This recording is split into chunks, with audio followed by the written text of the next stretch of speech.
Hello friends, स्वागत है आप सभी का हमारे YouTube channel UK triple S with N cable. तो फ्रेंड्स, आज मैं आपको यहाँ पे उत्तराखंड की क्लास दूंगा जिसमें मैंने आपको अकबर के 3 समकालीन बताए थे पिछली वीडियो में, जिसमें मैंने आपको राजा सहजपाल, राजा बलभद्र शाह और आज मैं आपको कराऊंगा राजा मानशाह, जिनका कार्यकाल 1591 से लेकर 1516 ईस्वी तक का 1611 ईस्वी तक का माना गया है। तो चलिए फ्रेंड्स, वीडियो को स्टार्ट करते हैं। राजा मानशाह का जो कार्यकाल है कितना माना गया यहाँ पे इनका, राजा मानशाह का कार्यकाल 1591 से लेकर 1611 ईस्वी तक का इनका कार्यकाल यहाँ पे माना गया है। और जो राजा मानशाह का क्या था, राजा मानशाह के जो हमें उल्लेख मिलते हैं, तो हमें राजा मानशाह के कितने तरीके से उल्लेख मिलते हैं, किन किन पुस्तकों से उल्लेख मिलते हैं, मैं आज आपको मैं यहाँ पे कराऊंगा। तो इनका कार्यकाल था, कार्यकाल इनका कब से कब तक रहा, 1591 से लेकर 1611 ईस्वी तक का इनका कार्यकाल रहा। ठीक है, तो इसके बाद मैं आपको यहाँ पे कराऊंगा कि इनका एक तो हमें प्राप्त हुआ देवप्रयाग रघुनाथ मंदिर से, क्या हुआ, एक शिलालेख प्राप्त देवप्रयाग के रघुनाथ मंदिर से, देवप्रयाग के रघुनाथ मंदिर प्राप्त शिलालेख। ठीक है, तो हमें जो पहले इसके प्रमाण मिले तो देवप्रयाग के रघुनाथ मंदिर से हमें इनका क्या मिला, एक शिलालेख मिला। फिर दूसरे नंबर पे हमारा क्या आएगा यहाँ पे, विलियम फिंच, क्योंकि विलियम फिंच ने राजा मानशाह के बारे में कुछ बातें लिखी हैं। ठीक है, तो विलियम फिंच ने राजा मानशाह के बारे में यहाँ पे कुछ बातें लिखी है। फिर हमारा आएगा यहाँ पे रामायण प्रदीप में भी क्या है, रामायण प्रदीप में भी राजा मानशाह का उल्लेख मिलता है। राजा मानशाह का उल्लेख किस पुस्तक में मिला, रामायण प्रदीप। और रामायण प्रदीप किसकी रचना है, मेधाकर शास्त्री की रचना है, मेधाकर शास्त्री की रचना है। ठीक है, और फिर हमारे रामायण प्रदीप के बाद है हमारा मानवोदय काव्य, मानवोदय काव्य किसकी रचना, मानवोदय काव्य रचना है भरत कवि की। ठीक है, तो हमारे क्या थे कि जो मानशाह का जो उल्लेख मिलता है देवप्रयाग के रघुनाथ मंदिर से हमें शिलालेख प्राप्त हुआ, और फिर हमें इस शिलालेख में भी राजा मानशाह के बारे में देखने को मिलता है। फिर मैं बात करता हूँ विलियम फिंच की, यहाँ पे किसकी बात करूंगा मैं विलियम फिंच की। तो जब मैं विलियम फिंच के बारे में आपको बताऊंगा, जो ये थे ईस्ट इंडिया कंपनी के समय, क्या हुआ था, ईस्ट इंडिया कंपनी के समय ये राजा मानशाह के पास आए थे। किसके समय, ईस्ट इंडिया कंपनी। तो ईस्ट इंडिया कंपनी के समय की ओर से, या ईस्ट इंडिया कंपनी के समय विलियम फिंच कहाँ पर आए थे, यहाँ पे राजा मानशाह के दरबार में आए थे। और ईस्ट इंडिया कंपनी मैंने आपको जैसे कार्यकाल बताया 1591 से लेकर 1611 तक का राजा मानशाह का कार्यकाल माना गया। तो ईस्ट इंडिया कंपनी का भी आगमन 31 दिसंबर 1600 को हुआ था।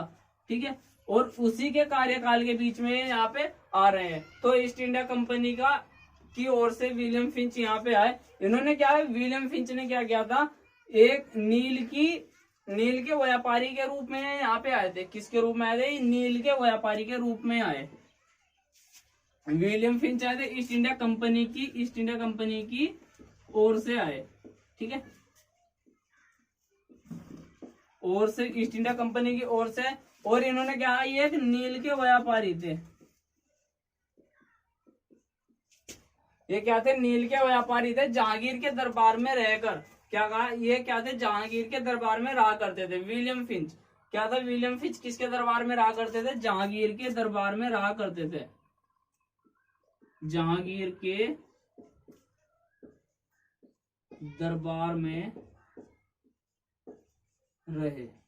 तो किसके दरबार में रहे, ये जहांगीर के दरबार में रहे। और विलियम फिंच ने जहांगीर के दरबार में विलियम फिंच ने राजा मानशाह के बारे में पुस्तक लिखी। क्या था, राजा मानशाह के बारे में इन्होंने क्या कहा, राजा मानशाह को इतना धनवान बताया कि ये जब अपना खाना खाते तो खाना भी किन बर्तनों में खाते थे, सोने के बर्तनों में खाते थे। तो ये किसका कथन है, कि विलियम फिंच का ही ये कथन है कि क्या था, राजा मानशाह इतने धनवान थे कि ये जब खाना खाते थे तो सोने के बर्तनों में ही खाना खाया करते थे। फिर इसके बाद क्या था, जब ये हमें देखने का उल्लेख किस पुस्तक में मिलता है, एक पुस्तक थी, पुस्तक पुस्तक का नाम मैं आपको लिखा द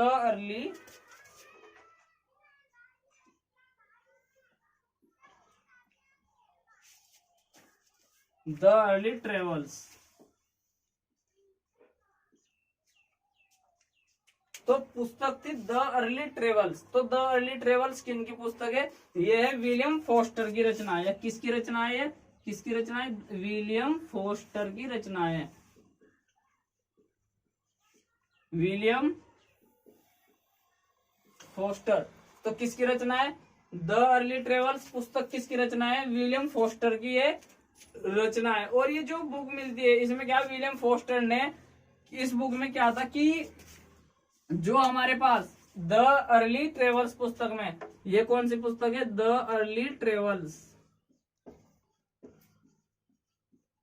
तो द अर्ली ट्रेवल्स पुस्तक में क्या मिलता है हमें यहाँ पे जितने भी 1583 से लेकर क्या था 1500, जितने भी हमारे पास यहाँ पे 1583 से लेकर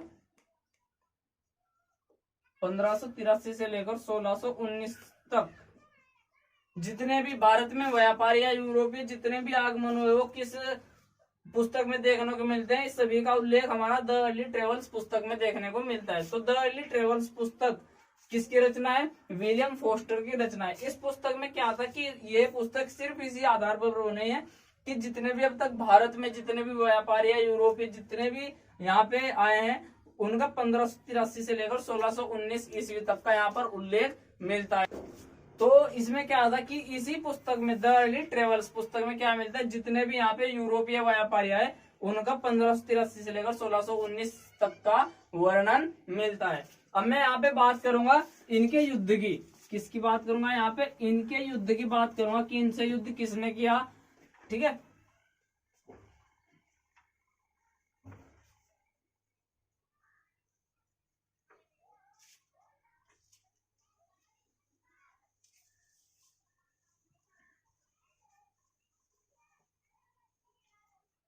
तो मैं यहाँ पे बात करूंगा किसकी।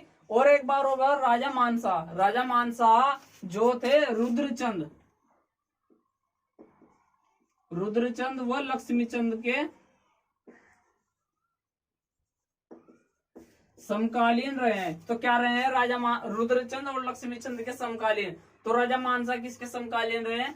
रुद्रचंद और लक्ष्मीचंद के ही समकालीन रहे। लेकिन बाद में क्या, लक्ष्मीचंद ने भी यहाँ पे युद्ध किया, इनके साथ युद्ध किया। लक्ष्मीचंद ने 8 बार युद्ध किया यहाँ पे राजा मानसा के समय में। तो यहाँ पे अब मैं बात करता हूँ इनके युद्ध की। तो यहाँ पे क्या था, जैसे कि ये हमारा एक कवरेज एरिया हो यार, इसमें क्या है राजा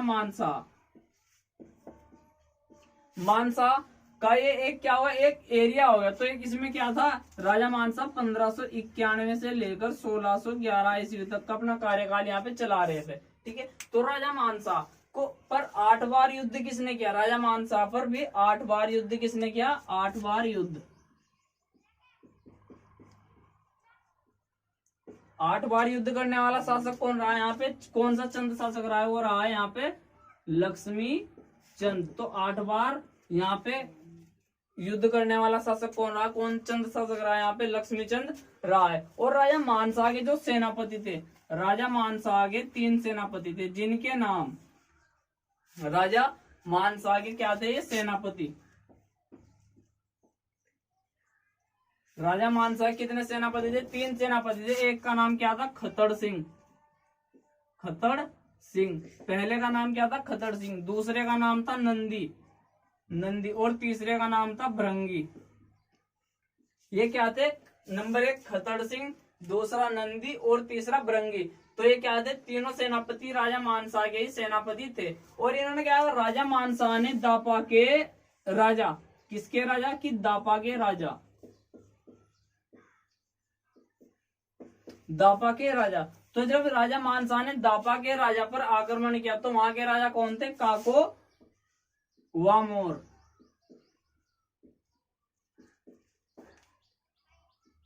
काको वामोर को हरा दिया था। क्या था कि दापा के राजा काको वामोर को हराया। तो प्रश्न आपके पास है कि राजा मानसा ने दापा के राजा को कब हराया? तो दापा के राजा को यहाँ पे 1591 1611 के बीच में यहाँ पे हराया था। और 8 बार युद्ध करने वाला शासक राजा मानसा से कौन रहा है? लक्ष्मी चंद यहाँ पे रहे हैं। और तो मैं यहाँ पे बता राजा मानसा के जब यहाँ पे इसने इसको हरा दिया, क्या था, काकोवारोम को हरा दिया, यहाँ पे क्या हो गया, ये हार गया, यहाँ पे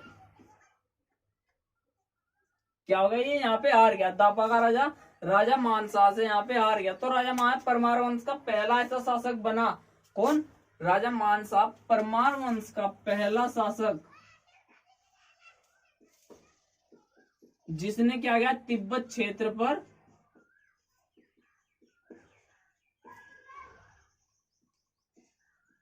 सफल आक्रमण किया।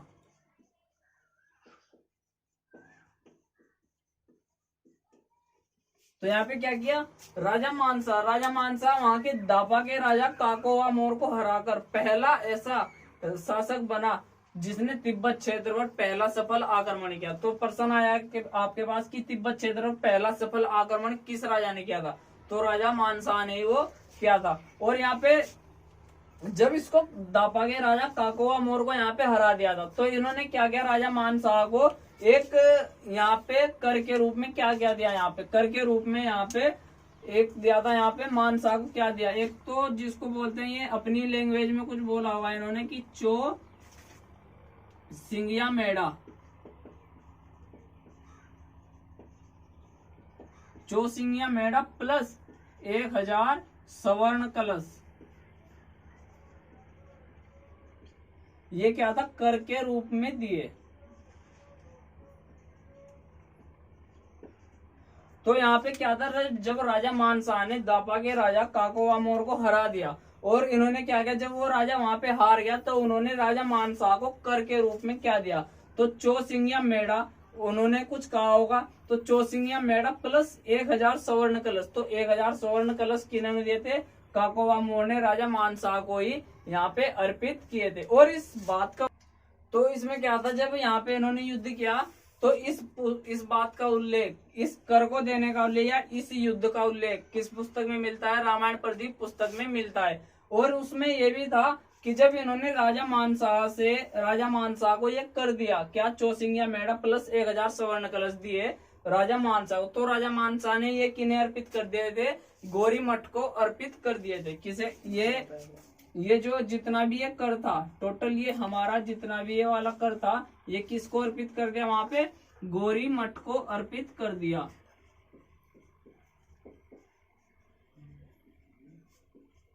गौरी मठ को अर्पित कर दिया किसने, राजा मानसा ने गौरी मठ को अर्पित कर दिया। फिर इसके बाद मैं बात करूंगा, कवि भरत ने मानसा को क्या कहा है, कवि भरत ने मानसा को अन्य नामों से भी पुकारा है। तो मैं पहले आपको एक बार ये रिकॉल कर दूं कि जो राजा मानसा कार्यकाल था 1591 1611 ईस्वी तक चला। और इन्होंने क्या किया था, एक दापा के राजा पर आक्रमण किया, काकोवा मोर जिसका नाम था, वह बुरी तरह हार गया। और हारने के बाद राजा मानसा को कर के रूप में चौसिंगिया मेड़ा प्लस 1000 स्वर्ण कलश दिए। और जो ये कर था ये राजा मानसा को दिया गया, और राजा मानसा ने ये जो जितना भी कर था ये एज इट इज किसको दिया, गौरी मठ को अर्पित कर दिया, एक मठ उसको अर्पित कर दिया। और राजा मानसा पर 8 बार युद्ध भी किसने किया है, राजा लक्ष्मी चंद ने किया। इसके बारे में भी आपको डिटेल में थोड़ा बताऊंगा। और इनके जो राजा मानसा के 3 सेनापति थे, नंबर 1 खतड़ सिंह, नंबर 2 नंदी, और लास्ट में रहा इनका नंबर 3 भृंगी। तो इनके 3 सेनापति थे। फिर मैं यहाँ पे बात करूंगा इनके जो इन्हें राजा मानसा को नाम दिए गए हैं कवि भरत के अनुसार उनकी।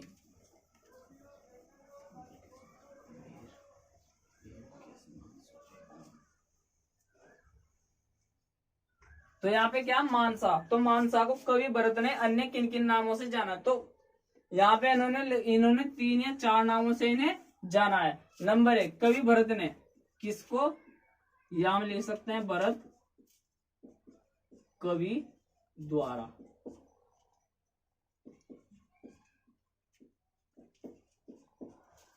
तो भरत कवि द्वारा राजा मानसा के नाम, कितने नाम पड़े, नंबर 1 मैं यहाँ पे आपको करा दूं, यहाँ पे ही कि नंबर 1 जो हमारा पड़ा यहाँ पे किसे कहा गया, समुद्र के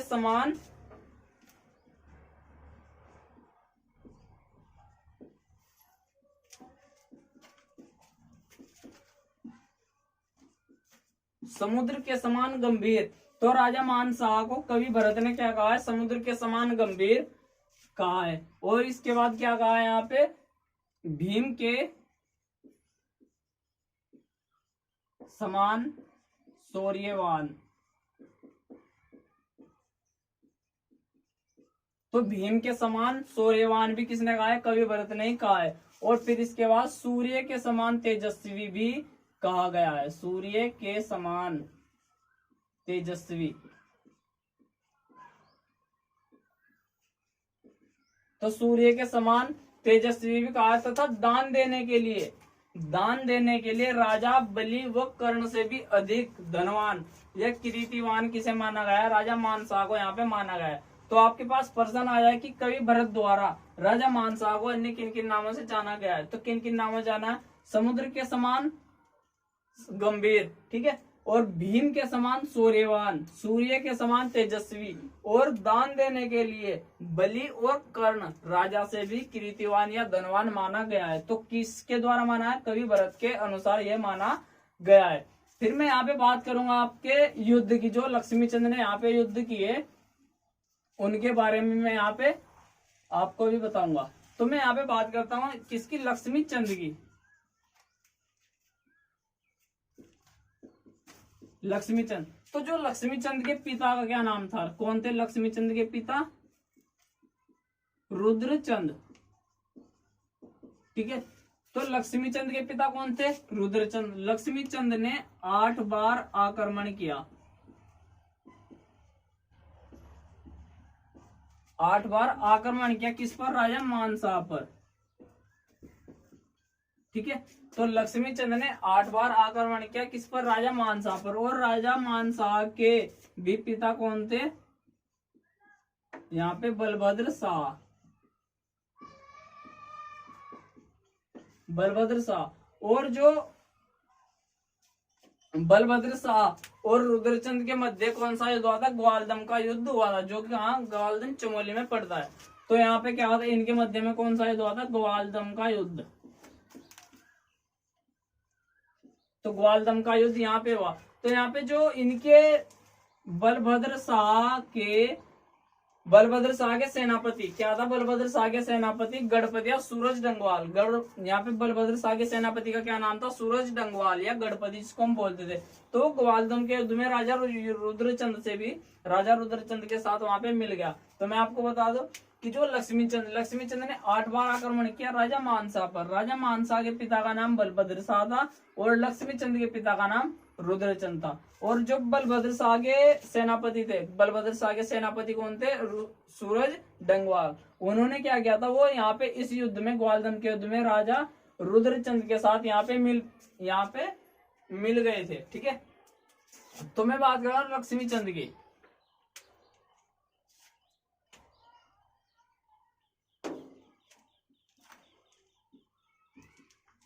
लक्ष्मीचंद, तो जो लक्ष्मीचंद ने कितनी बार आक्रमण किया, पहले 6 युद्ध की मैं बात करूंगा यहाँ पे।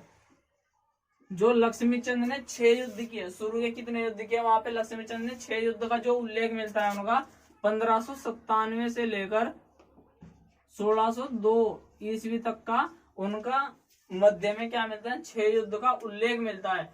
इसमें क्या था, राजा मानसाह से ये कई बार हारा, कितनी बार यहाँ पे कितनी बार हार गया, राजा मानसाह से 6 बार यहाँ पे हार गया। और 6 बार में जो इनके युद्ध की तारीख थी 1597 से लेकर 1602 ईस्वी के मध्य में यहाँ पे रही। और जब ये लगातार 6 बार यहाँ पे लक्ष्मीचंद हारता रहा, किससे, राजा मानसाह से, तो इनका नाम क्या पड़ गया, गीदड़गढ़। जिस टीले से, जिस टापू से क्या करते थे, लक्ष्मीचंद मानसाह पर आक्रमण करते थे, जिस टापू से आक्रमण करते थे उस टापू को क्या नाम दिया गया बाद में, गीदड़गढ़। गीदड़गढ़ उस टापू को नाम दिया गया, ठीक है। तो ये हमारा क्या था, 6 युद्ध का उल्लेख था 1597 से लेकर 1602 ईस्वी तक। और फिर बाद में इन 6 युद्ध के बाद इसे क्या नाम दिया गया, गीदड़गढ़ नाम दिया गया। किसको, इसको यहाँ पे स्थल को, जिस स्थल से ये करते थे उस स्थान को गीदड़गढ़ नाम दिया गया। फिर मैं यहाँ पे बात करता हूँ 7वां युद्ध। जो 7वां युद्ध था, 7वां युद्ध में क्या हुआ, मानवगढ़ या पनोगढ़ का युद्ध। 7वां युद्ध किससे हुआ इनका, पेनोगढ़ का युद्ध हुआ।